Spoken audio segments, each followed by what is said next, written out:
política con lactosa. Presenta, Martes Conspiranoico.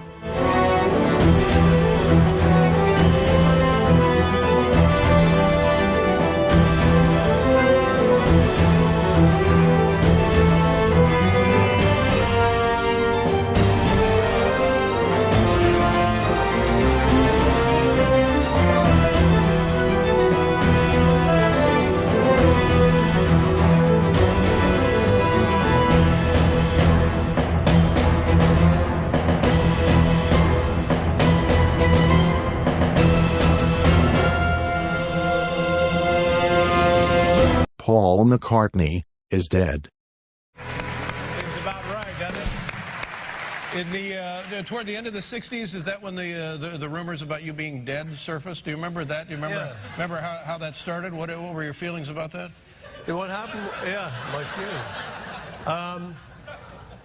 What happened was we did a cover for a record called Abbey Road, and even the cover gets applause. And the idea was to walk across the crossing, and I showed up that day with sandals, flip-flops, and so it was so hot, and I kicked them off and walked across barefooted. So this started some rumor that because he was barefooted, he's dead. I couldn't see the connection myself. No, I don't. It seems like a long, slow, difficult death. Being barefooted will kill you. Scorched feet. And how do you manage something like that? Because it was a global rumor. Yeah. I mean, I just laughed at it and knew it was just because of the fame and the craziness. It was an American DJ, so you guys are to blame. Yeah. Not you personally, but no, the thing is, I just laughed it off, but it was a little bit strange because people did start looking at me like, Right. Is it him or a very good double? Well, that was the idea. That was the other part of it, that there was a guy who looked like you taking your place. No, well, this is him. Yeah. ¿De dónde salió semejante chisme? A finales de 1969, unos pocos meses antes de que los Beatles se separaran, surge un impactante rumor, que Paul McCartney había muerto y un doble lo había reemplazado. ¿En qué se basó todo eso y qué prueba había? Todos sabemos que los rumores en internet no suelen tener nada de credibilidad, y por eso creo que lo interesante de esto es primero descubrir que no salió de internet, sino que tuvo origen hace más de 50 años.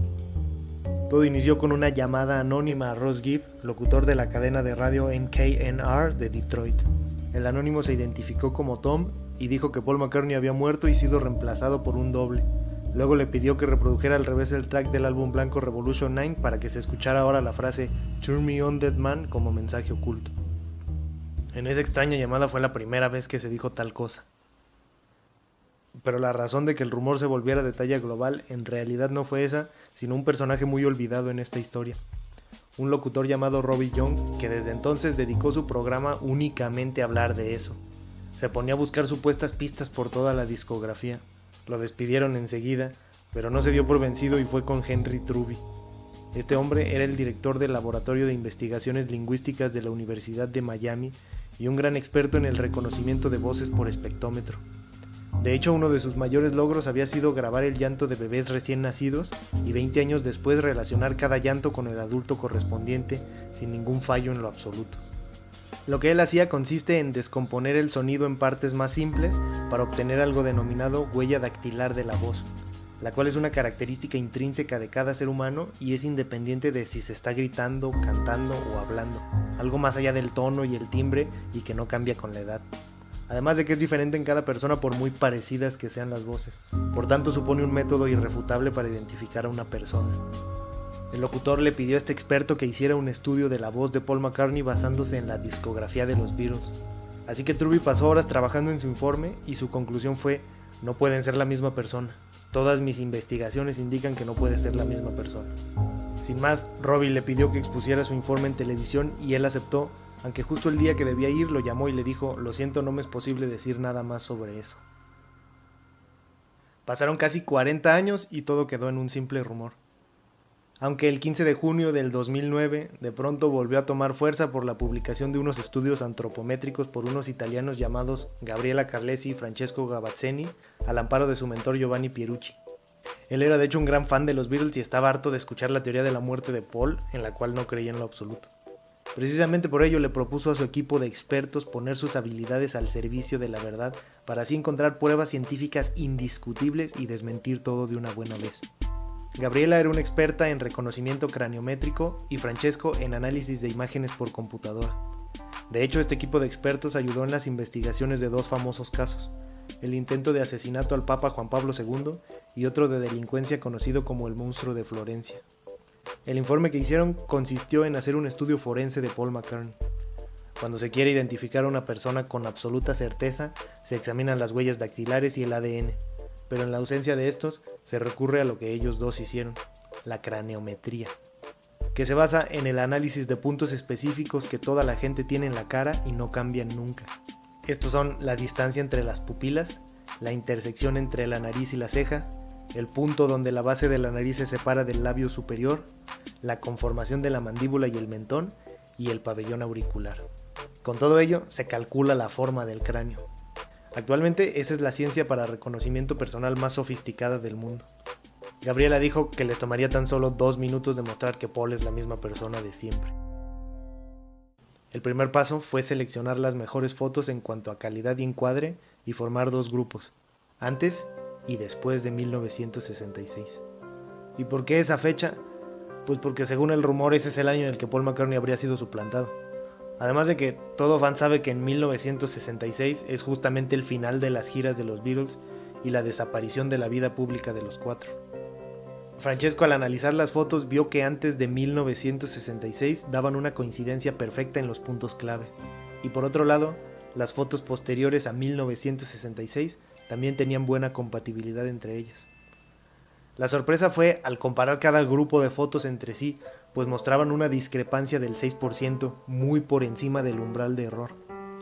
Pero lo más sorprendente para Gavazzeni fue cuando descubrió que en varias fotos había manipulación fotográfica para asemejar al primer Paul con el segundo y viceversa, retoques que para una mirada experta resultaban bastante obvios.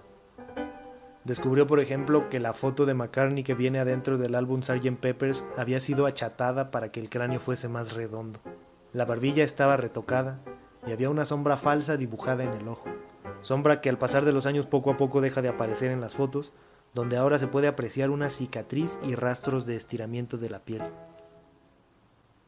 La explicación que dieron los forenses a esto fue que probablemente en la década de los 60 Paul se había hecho una cirugía en los ojos, quedando aún imperfectos, y que eso se trató de disimular con la sombra falsa. Por otro lado, mucha gente ha dado explicaciones de por qué Paul en esa época se dejó el bigote.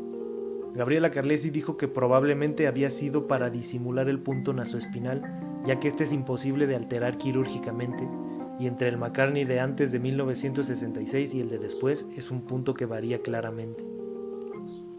Entre otras discrepancias se encontró la del paladar y los dientes. En el primer Paul se ve un paladar estrecho que consecuentemente causa que varios dientes estén desacomodados. También se ve el típico caso de un diente que sobresale desalineándose y empujando a los otros por falta de espacio.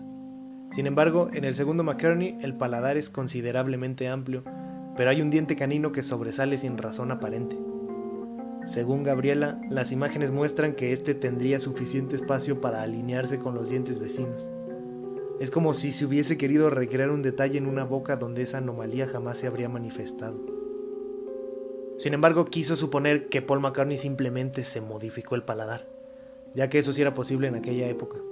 Pero dijo que de ser así, esto requería una dolorosa y sangrienta intervención y un tratamiento de ortodoncia y prótesis, además del uso de un aparato fijo de ortodoncia por 1 año que no hubiera sido posible ocultar y que obviamente tendría repercusiones en la interpretación de un cantante profesional. Pero, señaló Carlesi, ¿qué razones tendría Paul McCartney para someterse a semejante calvario?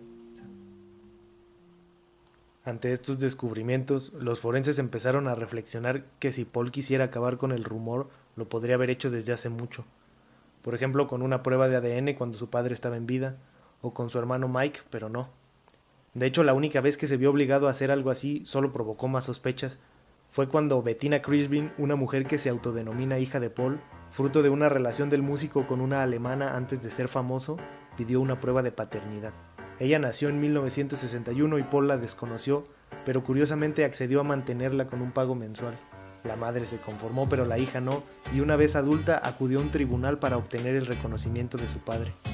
Sin embargo, la prueba de paternidad no dio el resultado esperado, y ella aseguró que el que se presentó era un doble, sorprendida al ver que McCartney tuviera un grupo sanguíneo distinto al que constaba en otras fuentes. Además, un grafólogo consultado dijo que la firma, aunque se parecía a la de Paul, no solo no era, sino que había sido hecha por una persona diestra. Pero volviendo al estudio, hay una última cosa importantísima que los forenses analizaron, la cual de tan solo unos milímetros en un tribunal podría ser incluso decisiva. Se trata del pabellón auricular, también llamado tragus. Todos tenemos 2 de ellos, uno en cada oreja y con características únicas en cada ser humano. De hecho, en países como Alemania, la identificación del tragus derecho es equivalente a tomar las huellas digitales. Al comparar una foto de 1966 con una de la década de los 90, Carlesi y Gavazzeni notaron que no solo el tragus tiene una conformación diferente, sino que también otras partes como los relieves del hélix y el antihélix situados justo arriba del canal de la entrada. Pero aparte de tener la certeza de que eran diferentes a partir de 1966, vieron que desde entonces cambiaban a cada rato. Todo este estudio, en resumidas cuentas, demostró que se trataba de 2 personas diferentes y que esta segunda modificó sus dientes, aumentó sus labios y se puso una cicatriz en ellos, cambió la forma de sus ojos y cejas y levantó su nariz, se dejó durante un tiempo un bigote para disimular la distancia entre la nariz y la boca y las comisuras labiales y utilizó orejas de plástico. Si quieres leer el informe completo lo tienes en la descripción. Estos forenses sorprendidos encarnaron la contradicción de la leyenda Paul is dead. 2 razonamientos chocando sin poder compartir la misma verdad. ¿Cómo no preguntarse, ¿en verdad puede un hombre en cuestión de meses modificarse la forma del cráneo, la mandíbula, el paladar, la nariz y las orejas sin dejar de cantar y componer música? Pero por otro lado también es difícil aceptar que haya habido un intercambio de identidad casi perfecto. Y aún así, la craneometría apunta a que muchas de esas famosas pistas en los álbumes de los Beatles podrían ser ciertas. 3 años después de esto, un perito antropométrico licenciado en Ingeniería Electrónica y especializado en espectrografía y electroacústica llamado Daniel Goulart hizo un nuevo estudio que se publicó en el documental italiano Le prove della morte di Paul McCartney. En varios puntos los resultados fueron los mismos, pero pudo enfocarse más en la distancia interpupilar, la cual discrepaba por más de 1 centímetro. También utilizó el mismo programa que usa el FBI para identificar personas desaparecidas y criminales buscados, en el cual introdujo fotos de Paul antes y después del 66 y no fue capaz de reconocerlos como la misma persona.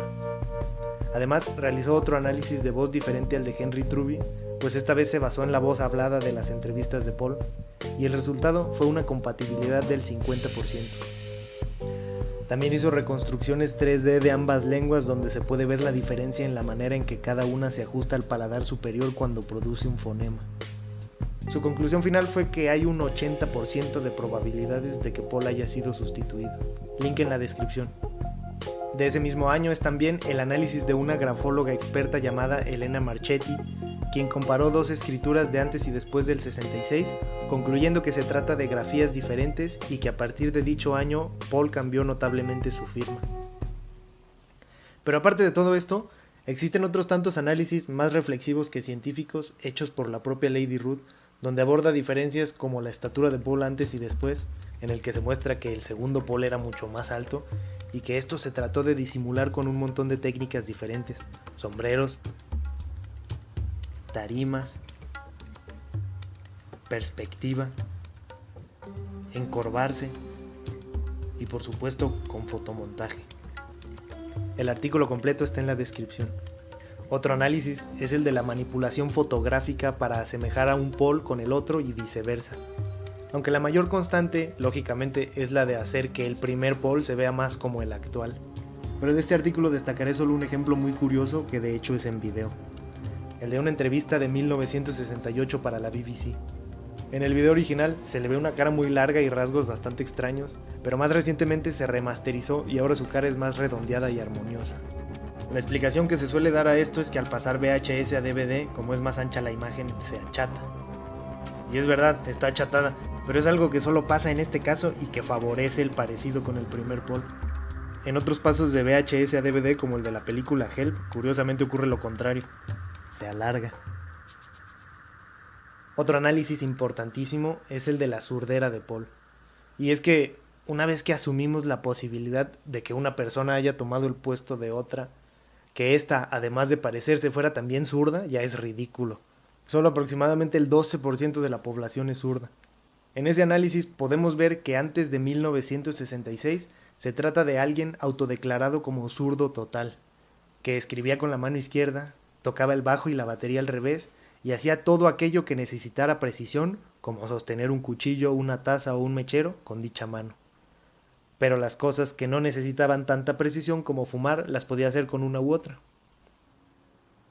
Con la segunda persona descubrimos a alguien ambidiestro que siempre fumaba y hacía todo con la mano izquierda, pero las cosas que necesitaban precisión o más fuerza las tenía que hacer con la derecha. El punto que me parece más destacable, no solo por lo contundente que es, sino también porque este es un canal en el que hablamos de música, es la manera de tocar la batería de ambos. El primer McCartney la tocaba como zurdo, mano izquierda en el contratiempo y la derecha en la tarola. Y el segundo como diestro, mano derecha en el contratiempo e izquierda en la tarola. No hace falta ser baterista para ver lo ilógico que es esto. Es totalmente absurdo. Es algo que no podría ocurrir ni por equivocación. Imagínate que un día agarras un lápiz con la otra mano sin querer y así te pones a escribir. O que agarras tu guitarra al revés, no te das cuenta y así te pones a tocar. Es imposible. Y a esto añadamos el dato curioso de que desde entonces el piano se vuelve el instrumento favorito, el cual por su horizontalidad se toca igual siendo zurdo o diestro. Yo no recuerdo al Paul de antes del 66 ser tan pianista. Tienes en la descripción el artículo sobre la surdera de Paul. Pero en fin, después de todos estos estudios que no podemos negar que son impactantes, seguramente pienses que aun si fueran totalmente ciertos, ¿cómo es posible que un impostor se haya podido mantener por tantos años? No bastaría con tener un parecido increíble. Después de todo ha dado múltiples entrevistas, ha hablado de su vida. También se tendría que saber toda la historia de Paul, ¿no? La conclusión a la que llegó Lady Ruth es que no. Al parecer Paul McCartney no se sabe su propia historia. Hay todo un artículo para ello, con montones de muestras, pero destacaré solo algunas. Por ejemplo, cuando le preguntaron cuánto llevaban los Beatles juntos cuando viajaron por primera vez a Estados Unidos, a lo que él dudoso contestó, ¿6 meses? No sin tratar de arreglarlo enseguida diciendo que la gente se sabe su historia mejor que él. Pero uno de los ejemplos más notables es sobre el mítico bajo Hofner de Paul, el cual era un modelo para zurdos. Todas las evidencias fotográficas muestran que en efecto era un modelo para zurdos. Por los controles y el golpeador se ve que así fue construido. La propia empresa Hofner tiene registro de los bajos y modelos vendidos a Paul. Sin embargo, él asegura que era un modelo para diestros que él mismo giró. Y para muchos de estos olvidos, un recurso que siempre suele usar es el ambiente de las fiestas y el alcohol que rodeaba a la banda. En otra entrevista respecto al primer viaje de los Beatles a Estados Unidos, comete un error increíble. Narra el miedo que tuvo al esperar tras una cortina antes de salir a cantar el solo Yesterday. Los que conocen la historia ya habrán notado el error. El primer show en Estados Unidos con Ed Sullivan fue en 1964 y Yesterday se escribió hasta un año después. Pero aquí no se trata de un simple error de fechas, sino de una contextualización del miedo a tocar solo por primera vez en un lugar. Cosa que no es cierta, pues cuando Paul cantó Yesterday ahí ya había hecho todo un tour y ya la había tocado solo varias veces. Además no había ninguna cortina tras la cual tuvo que esperar, sino que George lo presentó mientras él cambiaba su bajo por la guitarra. Pero una de sus declaraciones más incongruentes es la de la anécdota del papá de George Harrison. En una entrevista, Paul asegura que estuvo presente en un momento de la infancia de George, cuando un profesor le pegó y su padre, al descubrirlo, fue a la escuela al día siguiente a tumbar al docente de un golpe. La historia es cierta, pues aparece en la autobiografía de George, donde explica que eso pasó en la primaria cuando tenía 8 años. Sin embargo, Paul la cuenta con lujo de detalle porque según él iban juntos en la escuela. Lo interesante es que Paul y George se conocieron hasta el instituto a los 13 y 14 años. Sin embargo, él insiste en que eso lo vivieron juntos. En este punto ya no cuesta trabajo imaginarlo leyendo las biografías de los otros Beatles para tener algo gracioso que contar. El libro de Lady Ruth cuenta con un capítulo para cada Beatle y personaje relevante respecto a esta historia. John y el caso de su muerte, George, Ringo, el papá de Paul quien murió sin que su hijo acudiera al funeral, su hermano Mike, los hijos no reconocidos de Paul, Mal Evans, la exesposa de Paul, Heather Mills, quien lo amenaza con revelar un secreto suyo que nadie sabe. Pero para no alargar tanto el video, abordaré un tema que de hecho se quedó fuera del libro, pero del que sí hay un artículo en internet. Hablemos del supuesto testamento de George Harrison, que evidentemente es falso. ¿Por qué falso? Los que lo han visto ya saben que tiene errores garrafales que jamás hubiese cometido George, fechas y acontecimientos históricos mal, pero sobre todo que diga que de un accidente fortuito que supuestamente mató a Paul, se arme toda una campaña para ocultarlo. Y luego argumenten que lo hicieron para evitar suicidios colectivos de fans enamoradas. Absolutamente ridículo. Lo interesante es que justo antes de que saliera esa película del supuesto testamento, había salido una página en internet llamada 60 If, que también decía ser el testamento de George Harrison. Algunas personas que estuvieron cercanas a ella aseguran que fue alterada al menos 2 veces, dejándola revuelta con datos inverosímiles y un inglés terrible.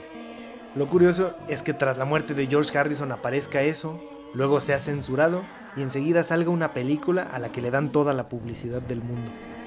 Lamentablemente el escrito de 60 If no es algo que se pueda analizar muy claramente porque no se sabe sobre qué se está trabajando, si fue alterada parcial o totalmente, aunque sí que se puede corroborar uno que otro dato.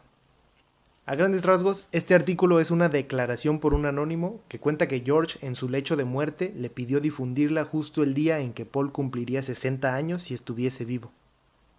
Narra un 11 de septiembre de 1966, muy lluvioso, en el que Brian Epstein y Paul volvían de un viaje, cuando de pronto una furgoneta les cerró el paso y chocaron levemente.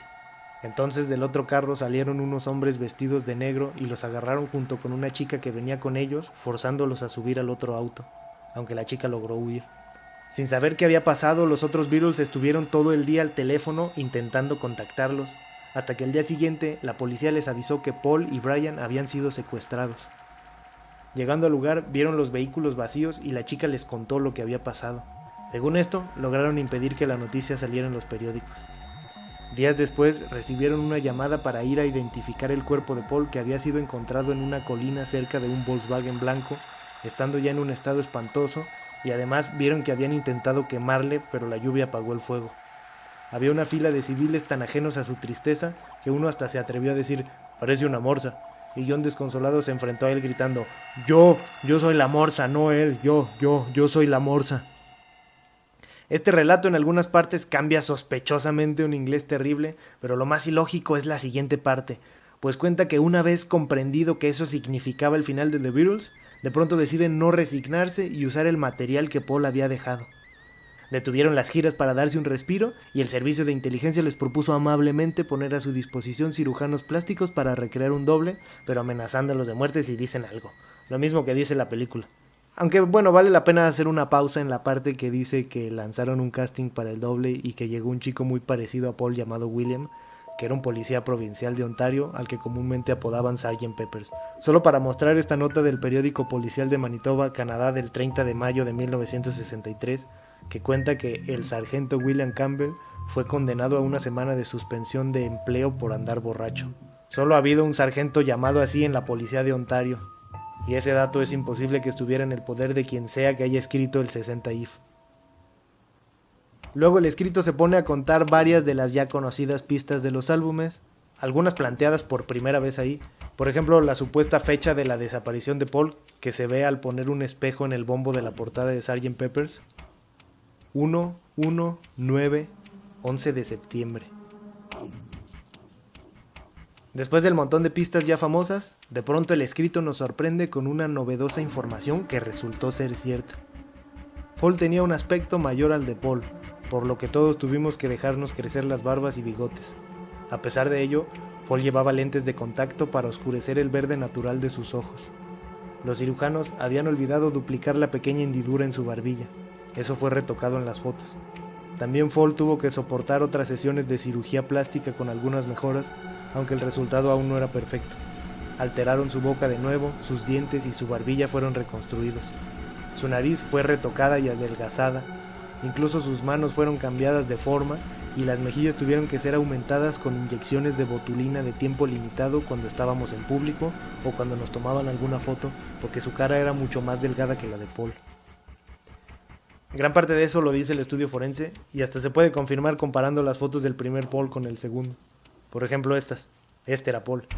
Y este es el doble sin manipular fotográficamente. Y hablando de manipulación, este ejemplo. Este era Paul sin manipular y este es Paul manipulado.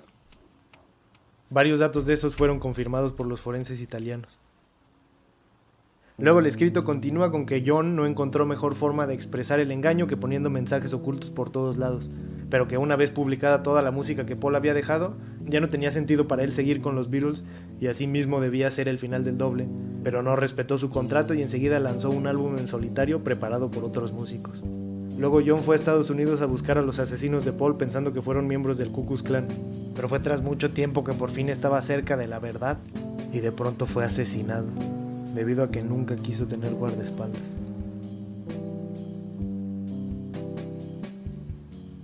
Finalmente el artículo se despide dándole gracias al doble por entregar su vida por los Beatles. Algo bastante sospechoso viniendo supuestamente de un George que había sufrido ya 2 ataques contra su vida y que declaró temer por ella negándose a comer fuera de su casa debido al miedo a ser envenenado. En concreto, es un relato que no puede ser defendido como verdadero, pero tampoco totalmente descartado. Bastantes cosas son muy consistentes, aunque otras completamente inverosímiles. Muchos datos de la primera parte incluso se pueden corroborar en las cronologías oficiales, pero aún así no hay ninguna prueba fehaciente de que todo esto provenga de George Harrison en su lecho de muerte. Si quieres leer el artículo en el que Lady Ruth lo analiza parte por parte, te lo dejo en la descripción. En retrospectiva, podemos ver que la más grande diferencia entre 60 If y la película del Testamento es precisamente la manera en que murió Paul. En ese relato vimos que fue asesinado por extraños y en la película dice que murió en un accidente automovilístico. Pero no hay ningún sentido en encubrir la muerte de un amigo y luego suplantarlo solo para seguir con la banda.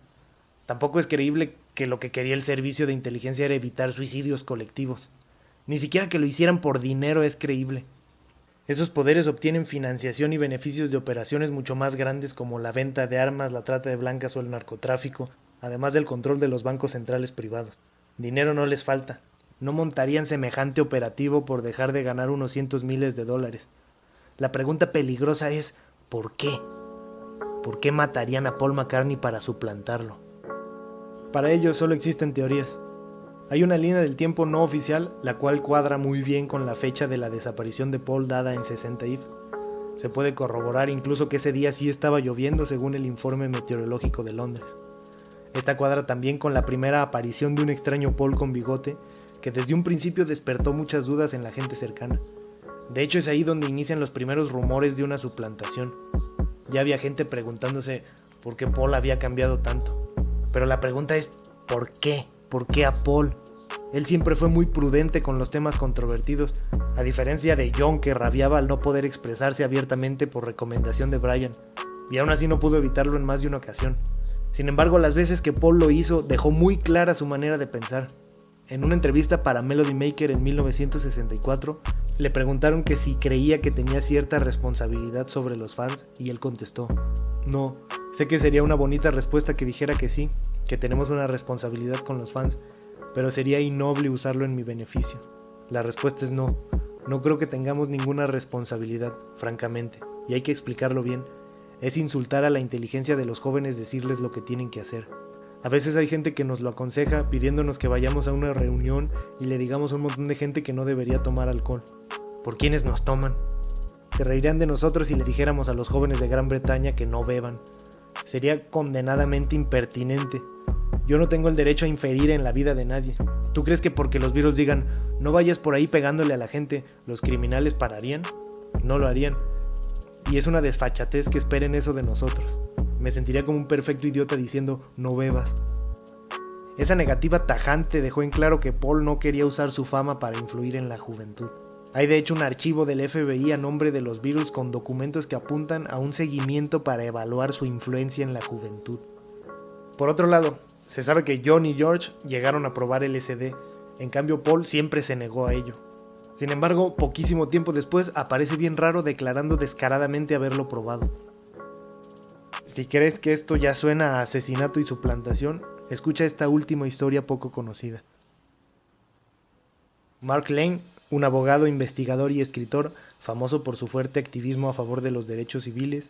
Fue un gran crítico de la guerra de Vietnam que investigó y denunció muchos crímenes. Pero lo que lo hace más conocido es haber sido de los primeros en hablar de la conspiración para asesinar al presidente John F. Kennedy. Los dos eran amigos y Mark apoyó su candidatura. Tras el asesinato se puso a investigar y finalmente expuso todo en un libro. Y ahí es donde entra Paul McCartney. Según una reciente biografía publicada por Mark, en 1966 estuvo en Londres, donde se encontró con Paul, quien le preguntó por el libro. Aunque este no había sido publicado, Paul mostró mucho interés y Mark accedió a prestárselo. Él se dio cuenta de lo conmocionado que quedó Paul al leerlo y se quedaron de ver 2 días después, y Mark le habló a Paul del proyecto de crear un documental sobre el libro. Paul se ofreció a colaborar componiendo la banda sonora del film, pero Lane le advirtió del riesgo que significaba, ya que era un tema muy delicado que podía poner en riesgo su vida. A esto Paul respondió: algún día mis hijos me preguntarán qué he hecho en mi vida y no puedo responder únicamente que he sido un Beatle.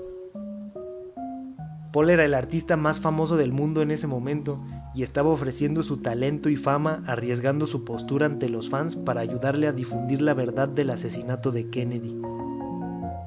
Sin embargo, el proyecto no fue posible. El director con el que Lane trabajaba se negó a que Paul participara. Debió ser la única persona en el mundo en creer que la colaboración de Paul no le daría más popularidad al documental. Permítanos dudar de sus intenciones porque en esos tiempos cosa que tocaba un Beatle, cosa que se convertía en oro. Pero a Paul le habría sido imposible realizar ese trabajo, pues moriría unos meses después. Ese era Paul McCartney, un chico revolucionario que, con su sonrisa, su personalidad y su arte, hacía felices a las personas. Elegante, celoso de su vida personal y sus sentimientos, carismático, romántico y optimista, talentoso, sencillo y muy correcto, pero que también te podía gastar bromas. Alguien cuya historia se ha borrado y reescrito montones de veces. Un día me casaré, pero no sé cuándo. Cuando encuentre a la chica adecuada, supongo. Entonces simplemente pasará. El amor, el matrimonio. Ella seguramente será de naturaleza amable, porque no me gustan las personas malas, pero realmente no sé nada sobre ella. Tendremos una casa realmente fabulosa, con papel de seda en la pared y suaves alfombras, y una piscina con forma de guitarra. Seré muy casero también. Llegaré de un show, el fuego estará crepitando en la chimenea y mi mujer estará acurrucada en un enorme sofá. Quizá haya también 2 o 3 pequeños McCartney en lo alto de las escaleras, esperándome para que les dé las buenas noches. Puedo imaginármelo todo, excepto que no he colocado la cara de ella todavía. Tal vez sea un artista, o una periodista, o una fan. Sí, quizá una fan. Debo abrir bien los ojos en el futuro.